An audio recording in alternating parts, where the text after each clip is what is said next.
This is Conversation Balloons, a podcast of interviews with experts and friends about all things generational. I'm your host, Leah Farish. Well, we're back to talk about a life stage that we usually don't talk about, and that is the final one. And here to help us do that is Laurel Nicholson. She's an end-of-life doula practitioner and a theologian. Thank you for coming on, Laurel. Absolutely. Thank you for asking me. This episode is sponsored by the Herzog Foundation. Laurel began ministry under the spiritual direction of the Reverend Jacob Smith at Calvary St. George's Episcopal Church in New York City on Park Avenue, where many of the 12 steps of the 12-step program were written in their church office. She and her family now live in Charlottesville, Virginia, and stemming from her own journey of recovery, Laurel had studied extensively to write reforming theology for healing prayer and compassion ministries. She studied systematic and philosophical theology at the University of Nottingham in the UK and has a master's from General Theological Seminary in New York City. She trained as an end-of-life or death doula in 2019 and created the Death and Resurrection Doula Training Program in 2023. That's a mouthful, and it shows quite a journey. And I don't usually ask this question, but I would like to ask you, how did you get interested in being a death doula? I struggled for over 20 years with eating disorders and was harming myself emotionally, spiritually, physically. I was harming a lot of my relationships. And so I really, really needed help. And the Lord has healed me from that disease. And I realized, wow, healing is a lot like a death and a resurrection. Around that same time, I was offered a job at the church where I was volunteering in the healing ministry. And one of the things I did on that job was help with funerals. And it became quickly apparent that I was very comfortable around death. And I'm not surprised at that. I grew up with a father who was an emergency room physician. So death came up at the dinner table discussion often. I spent time in the emergency room. You can't probably do that with your dad today, but back in the 80s, it was pretty easy to do that, or go down in the lounge and, have a meal with him, if the emergency room wasn't busy. So I grew up around that, medical culture. So anyway, it was very natural for me, but I honestly think a lot of what makes, being around death natural for me is I grew up with a very solid understanding of hope of eternal life and grandparents that died and being a part of funerals. And then somebody came up to me and said, "Have you ever heard of a death doula?" I said, "I have not heard of a death doula.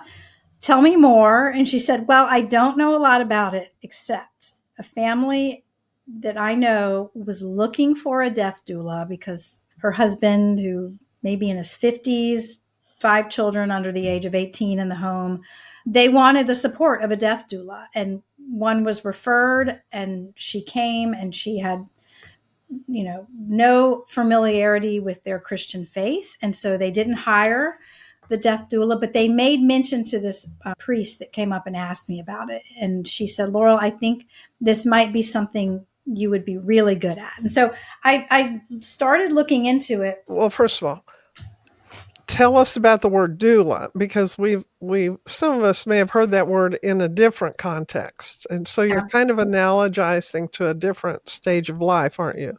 Yes. And so a doula, it's a Greek word, means servant.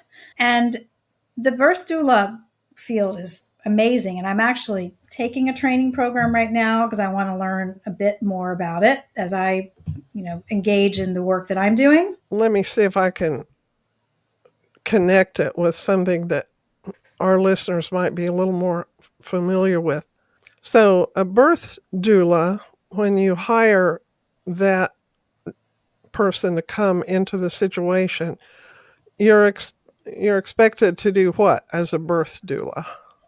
You're expected to accompany a mother who's pregnant and going through, before labor. You get to know them, you get to understand what their goals are with pregnancy and with labor, delivery. But you companion them, no medical support at all. So in the birth doula role and the death doula role, we are non-medical, more holistic, right? So some massage, essential oils. We could use things like that, but we can't do any type of medical care. So in the birth side of things, a laboring mother, in need of some type of medical intervention, a doula is not to enter into that, assuming the medical professionals are there, whether that's an OB or a midwife.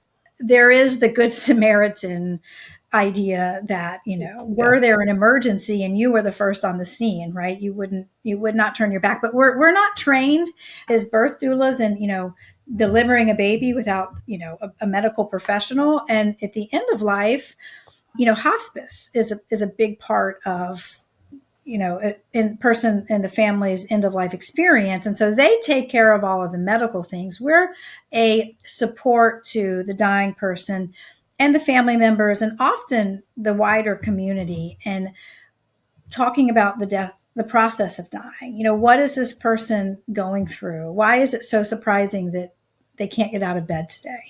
Their breathing is changing. What does this mean? Mm-hmm.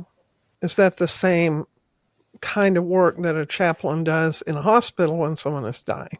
That's a great, not really. That doesn't mean that you may not minister, that you're not going to minister. I mean, my work, and I've worked, with one specific client for 9 months, and then I've had a client that I worked with for 9 days. So you can see that it depends on the case, but I'm always ministering and exploring fears, beliefs. Mostly I work with Christians. That is not, a boundary I have, but as I said, that kind of how I got my start is a priest was aware of a family looking for a Christian, right? And so people find me and they know I'm a Christian and they want my services because of my faith. Mm-hmm. And my experience around, end of life care and what families need.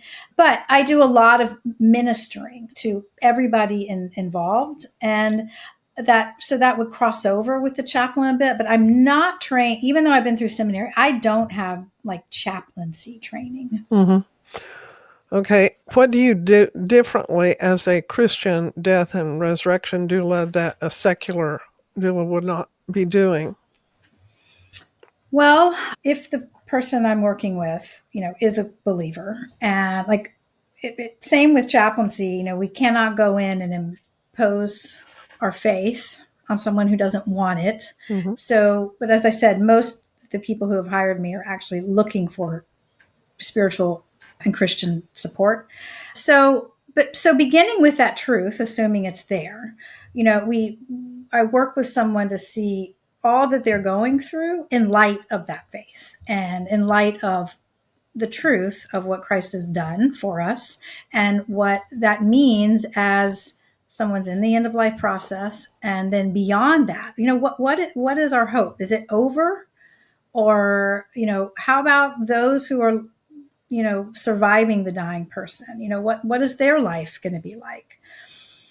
And so that truth for Christians is that there is eternal life. Have you found from your work that people are able to hang on to that theology, that is something that when they're in the throes of dying, that is meaningful and helpful to them? Yes, I believe in every case. I'm just thinking through my head. That's never been hard for anybody, but that doesn't mean that they have an easy end of life experience. It doesn't mean that they embrace death. From probably the most challenging case I ever had, this man would have done anything not to die, even though he honestly believed he would be with Christ at death. He did not want to leave this earth. He was not ready. He had work things he wanted to do. He had goals. He was not married and didn't have a family. Most of the people in his family had died. He had some very close friends, kind of like a fraternity group, and loved his work, loved his church, and he wanted to continue to live on this earth. And so it was really, really, really challenging for him. Mm-hmm. And then, like, kind of on the flip side, I had a younger mother dying, and she was able to embrace it. She didn't want to, but she was able to. She died with a lot of peace.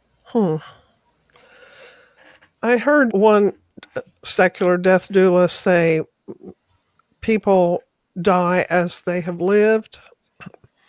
But in the people in my family and close friends that have died, I don't find that that's always true.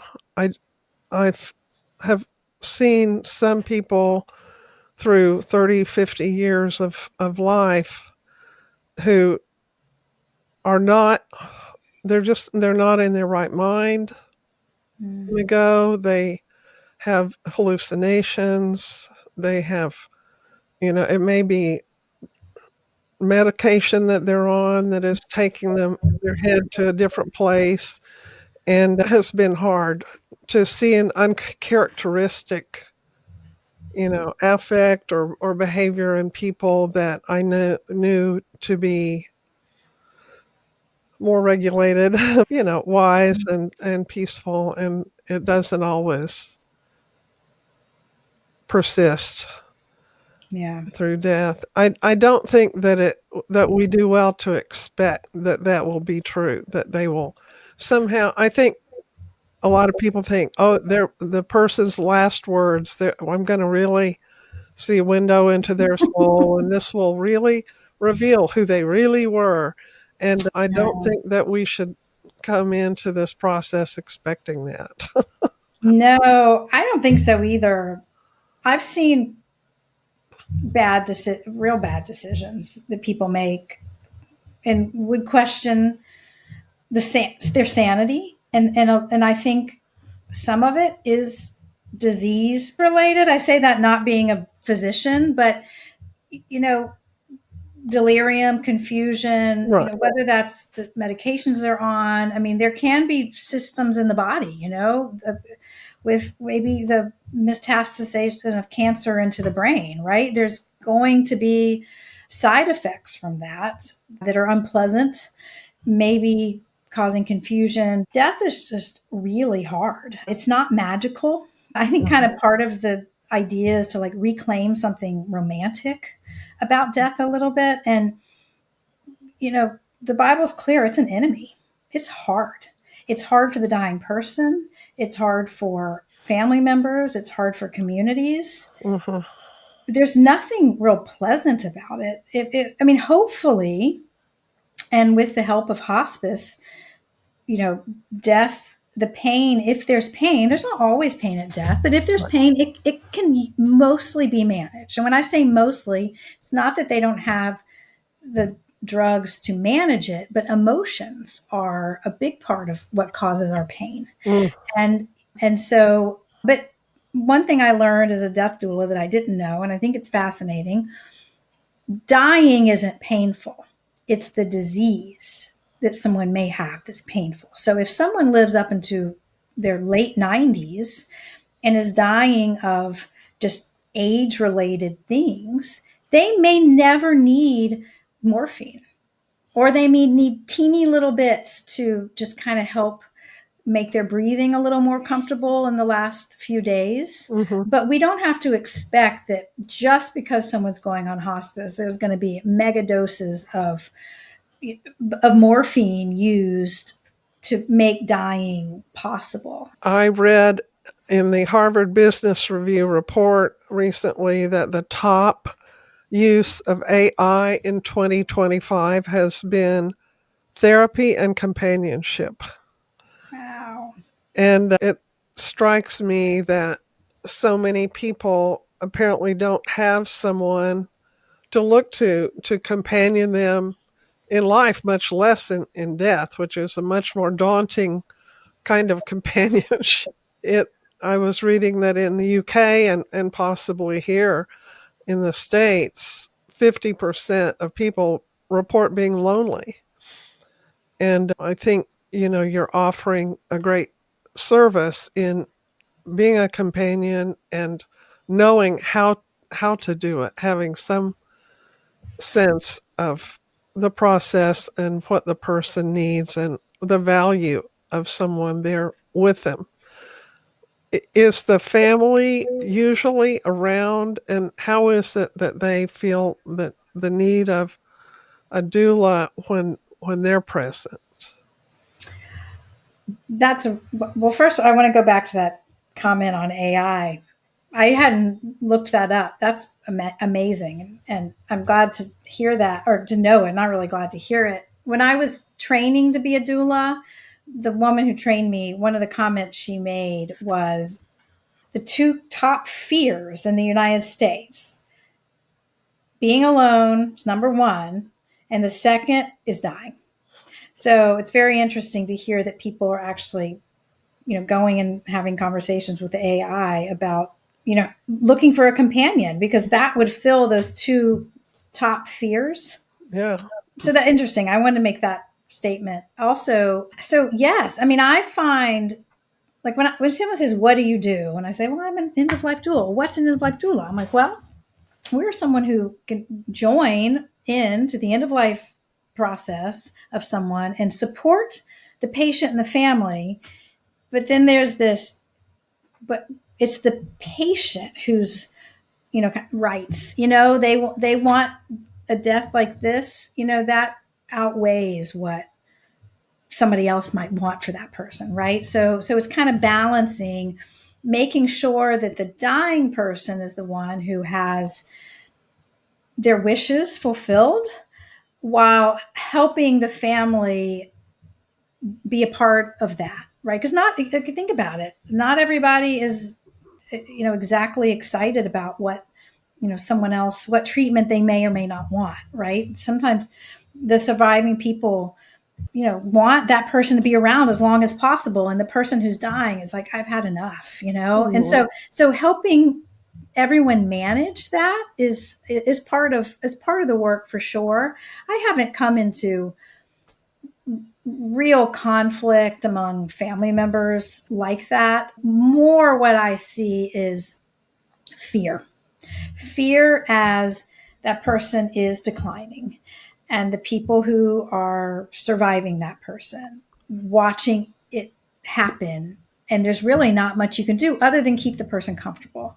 And just the fear that comes around that for everybody, and helping family members work through that fear. Pretty much, I'd say my work is pretty much equal around the family. It's not just patient-centric. It's not just family-centric. I did have one woman hire me, and her mother was dying. I never actually met her mother. Her mom didn't want a doula. This daughter never married, did not have any brothers and sisters. Father had already died.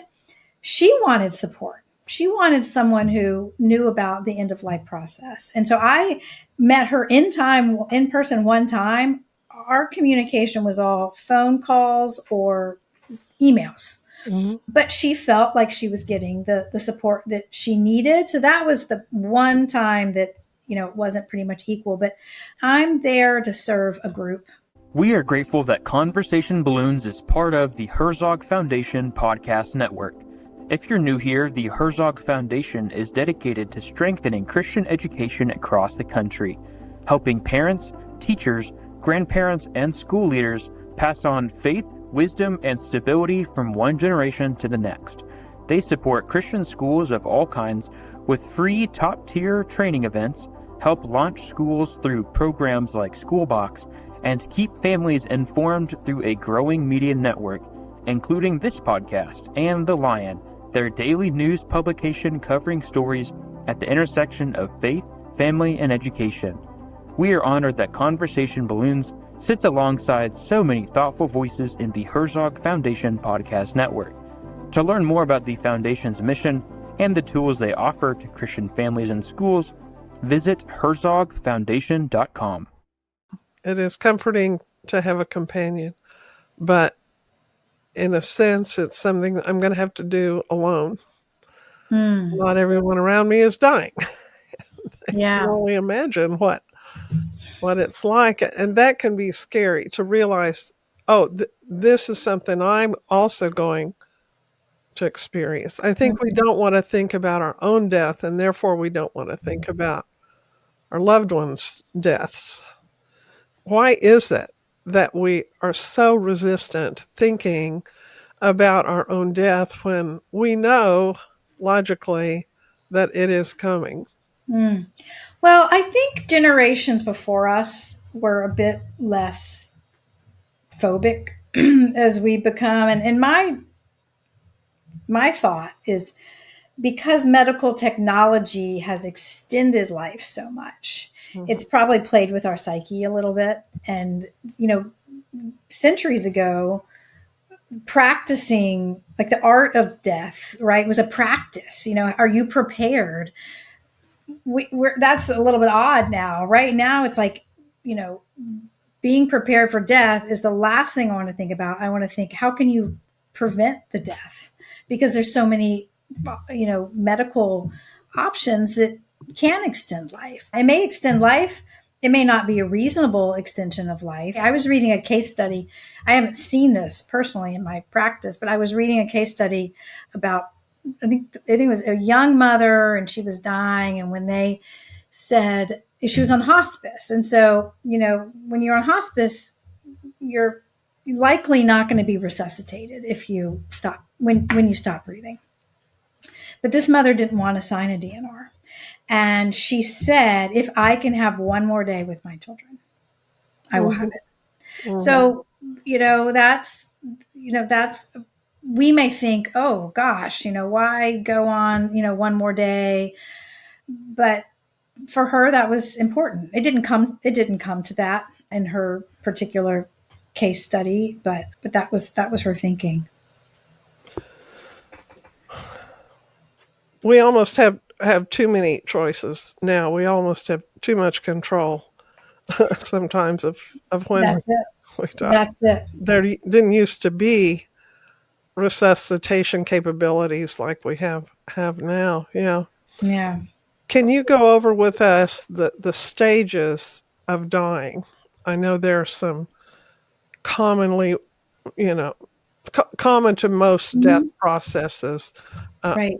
Things that maybe a family doesn't recognize, but you see this indicates we're this far along. Yeah, that's a great question. No matter if you have this cancer or that cancer, or this cancer is spread to this liver, to the liver, or to the, whatever they may be, the actual way the body shuts down happens the same for everybody. It may be that the liver is failing, and that's what, is the reason this person is dying. It's actually like colon cancer, for instance. I've had 2 clients with colon cancer, and their progressions could not have been any different. The end of life is coming the same. The body shuts down in the same way. So I hope I have laid that out pretty clearly. And so one of the first signs is swallowing. So the body is beginning to shut down. And so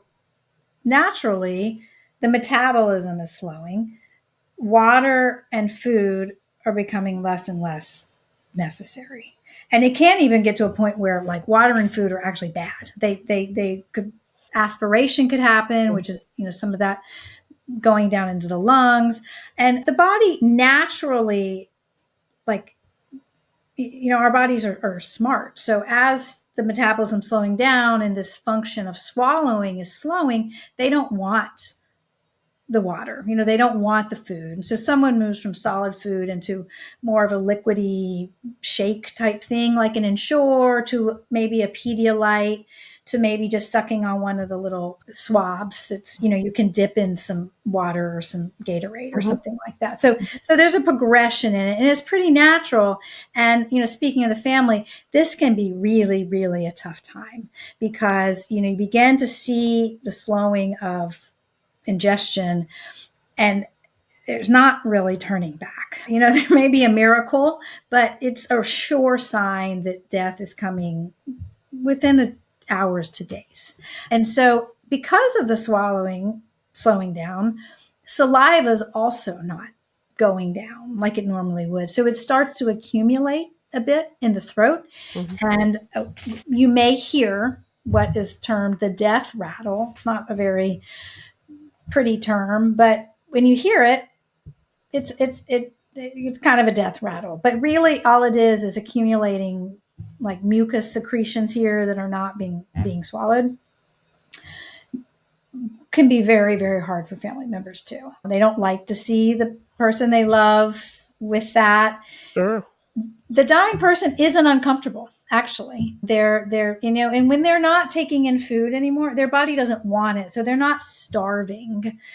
They're not like, oh my gosh, they're probably pretty sleepy when these things are happening. Yeah. So, and then their hospice will provide a little suction for the secretions or a medication that says we'll thin them out. But what I hear from hospice nurses is they're not uncomfortable. They're actually not really that aware of it. And the treatments don't really help it that much. Rolling the body over could be something that the family might do, like turn them on their side a little bit, switch positions. But again, in both of these, these phases, that the dying person is not uncomfortable. Then, circulation is changing. So the hands and feet may start to appear cold, blue in the nails. So modeling is a word that people might use to describe what that looks like. So those are real telltale signs. I mean, when you're in bed all day, circulation, is people can be cold, struggling with temperature long before, they have a couple of days left. But the breathing and the swallowing are real telltale signs. And the woman called me, she's about my age, and she's like, I'm in the bathroom and I can hear my dad breathing all the way in here. Oh. And that was to me a sign that said, oh, he must have started, the death rattle. And so I asked her a little bit more about it, and I said, yes. And she goes, oh my gosh, what do I do? And so as I shared with you, well, there's not a lot you can do, and your dad's not uncomfortable, but it's a good sign that maybe you want to call your mom, because she was spending the night there, but mom was going home. It was in a skilled nursing facility. And sure enough, she did. She got her mom over there, and she spent a few hours with him, her dad, by, mom and husband and wife together. And then she went home and he died a few hours later. So it is really good to be familiar with these signs, because it can save grief for people, because nobody wants to miss the moment that someone's dying. I've read that some people want to be alone when they actually pass, and they often appear to have sort of waited till the room was empty. Others, it's very important to be held close. I've also heard from some nurses that when a person seems to see what's coming next in the room, maybe, see their wife who passed away 10 years before and says, I see so-and-so, that is a sign usually they've got, maybe 24 hours. Yeah. It's pretty imminent.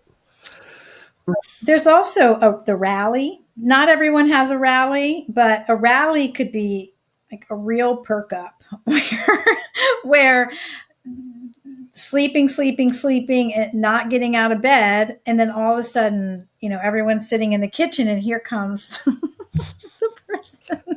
Grandpa's up again.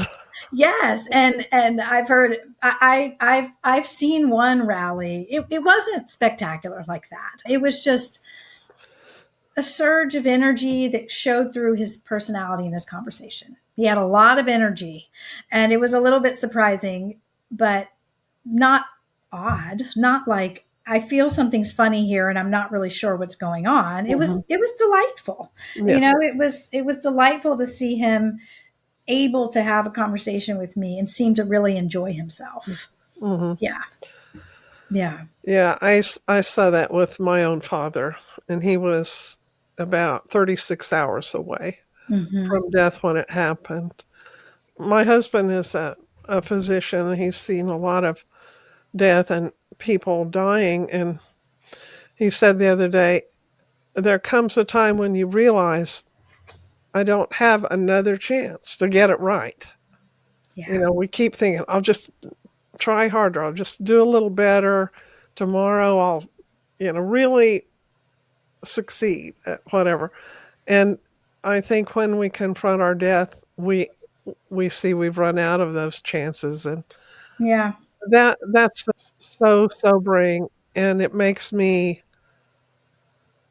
doesn't make me necessarily turn back and go, okay, no, I'm really, really gonna try now. I'm really gonna white knuckle it. It's more like, what would it be like if I didn't have any more chances? Can I be reconciled to my creatureliness, my limitations that I always had, but I didn't want to admit that I had?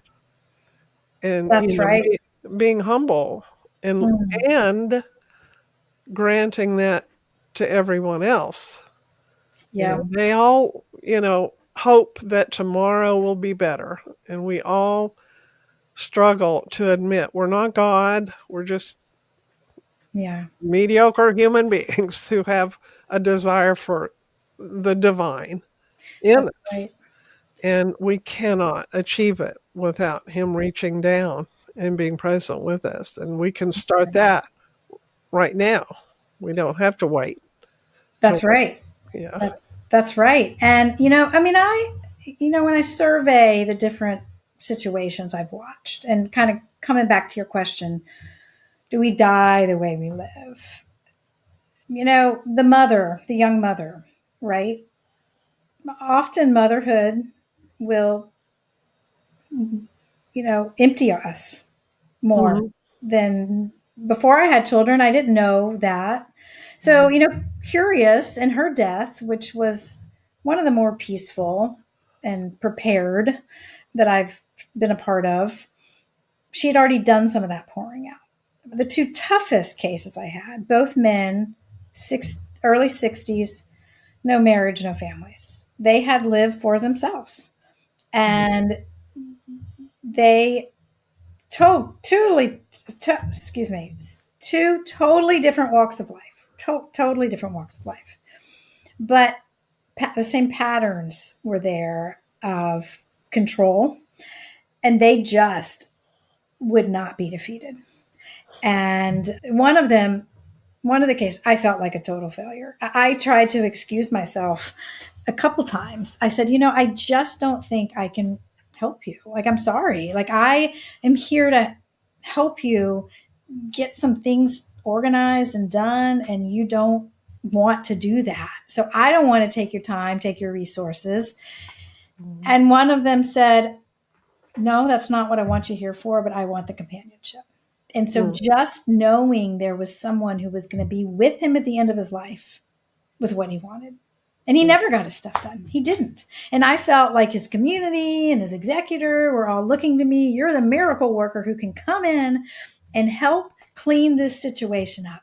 But what I got to know about that man, and I just really enjoyed him. He was hilarious. He used humor to deflect his pain. It was really hard to have a serious conversation with him for more than a couple minutes. But I came to admire him. I mean, there's something admirable about really not wanting to die. But he now I kind of lost exactly what I was going to say. But well, this wasn't not what I was going to say, but it's important. he still experienced that humbling. It was once he no longer could get out of bed, but I watched a spiritual change in him. Mm. And it's come to make me believe death is really God's realm. Even if we want to fight it as hard as we can, there comes a time when God will have his moment. And I watched it with this man. His death kind of took a lot longer than I thought it would when he was actually, in that dying process. It was a little more painful than I had hoped that it would be. He refused all medication. He was just tough, really, really tough. But what I came to know about him, because I spent about 9 months with him, he had a lot of addictive tendencies. You could just see it through his disease, through the way he was a hoarder. He couldn't get rid of anything. His work ethic, he just, had a lot of addiction. And knowing about that myself, what we're ultimately addicted to is control. And so it began to make a lot of sense. And I'm like, okay, well, this man's 60. Most of his life, he's lived this way. An 18-month diagnosis or prognosis. Can we make the change? I believe we can. Yeah, I think overnight change could happen. But I also know we're powerless to make the change. So I couldn't. Is it possible to change? Yes, but we're powerless. So it takes a work of the Holy Spirit to change us. And there was some, like when I say it's God's realm, there were some interesting things about this case that really didn't come to light until after he died. And when I found out about these from the executor, I thought about it and I said, you know what? That was almost as if it was God's grace for him, that this man didn't have these things that he was ashamed of exposed. But I then began to understand shame was one of the reasons he fought death so hard. And so all of it kind of came together for me later. And knowing that I had been a little disappointed in how that case worked out, I thought about it so many hours, going back to, God is sovereign over that time, right? He uses us as a doula or maybe a physician. He uses us at the end of someone's life, but ultimately he is sovereign over that life.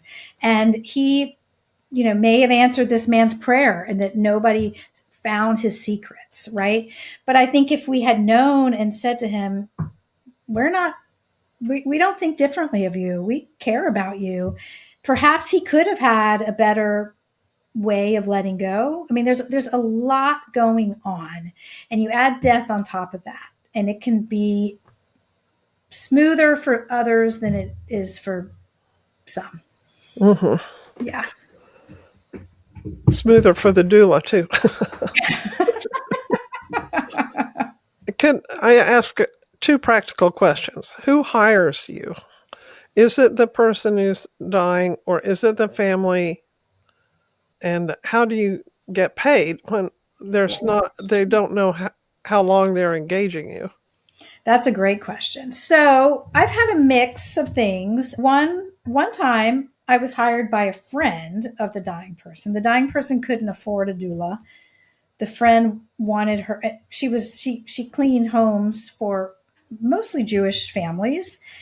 They wanted her to have Christian support. Her family was in another country, and they hired me because they were like, we don't feel like we could fully give her the Christian support she wants. It ended up being probably one of my favorite jobs because of the way that actually faiths work together. It was, the Jewish support of her as a Christian.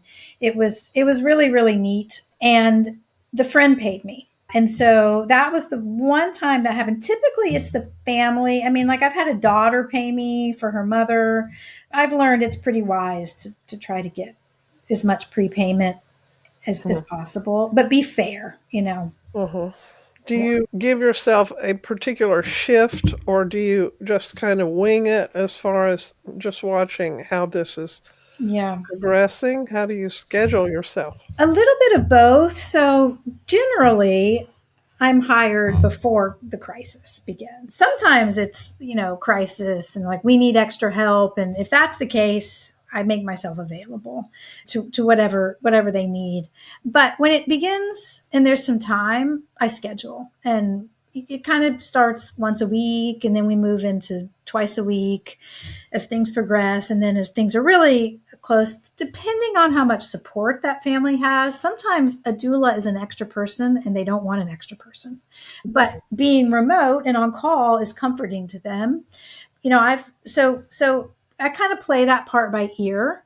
There have been things I've had to cancel plans before because something happened and they needed. So I always am aware that may have to happen, and it's never caused real problems. But OBs do that. They have to sometimes call someone else in. So it's good for a doula to get to know other people who are in their neighborhood that might be able to do that. Or I have people say to me all the time, I don't want to be a doula, but I would love to go sit with someone. So if you ever can't go and they just need someone to sit, please let me know. So that's a good way to go. Yeah. Well, and closing with that for our audience, closing on the idea of being an ordinary person, maybe not a doula, but who will need to companion some people probably through this process. I want to close with Malcolm Guite. It's called Holy Saturday. The love that's poured in silence at old graves, renewing flowers, tending the bare earth, is never lost. In him all love is found and sown with him, a seed in the rich ground. And I would encourage people, if you've never been with somebody through the death process, to put aside your hesitation and take on a learner's attitude, a servant's attitude, like Laurel has, and be open to being that kind of a point person. And it's a very awe-filled, rich experience that I think enriches the rest of our lives. It does. And I have people who come wanting to know more about the end of life process. Maybe I want to be familiar with it for my family. I don't think I want to hang my shingle out and be a doula. I do train people just because they want the knowledge, and they're very, very glad that they've gotten it, although they don't really make plans with it for the future. And I've had some feedback, and people will say, I can't believe I was able to, my neighbor called me, asked me this question, and I knew all about hospice. And so that's always very encouraging. Absolutely. Yeah. Well, Laurel, thank you so much for your time. And where can people get in touch with you?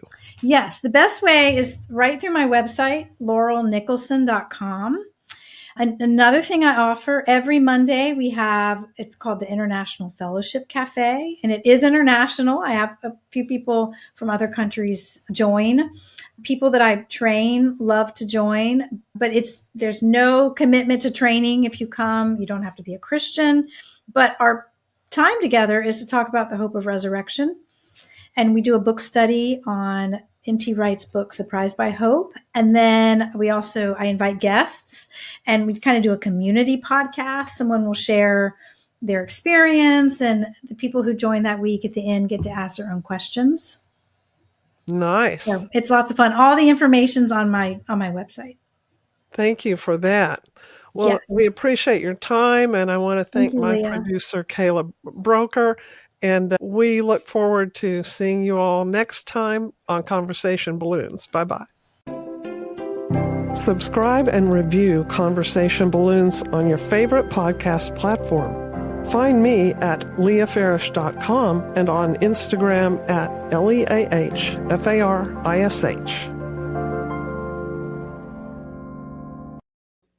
This episode is brought to you by the Herzog Foundation. The views and opinions expressed in this program are those of the speakers and do not necessarily reflect the views or positions of the Herzog Foundation.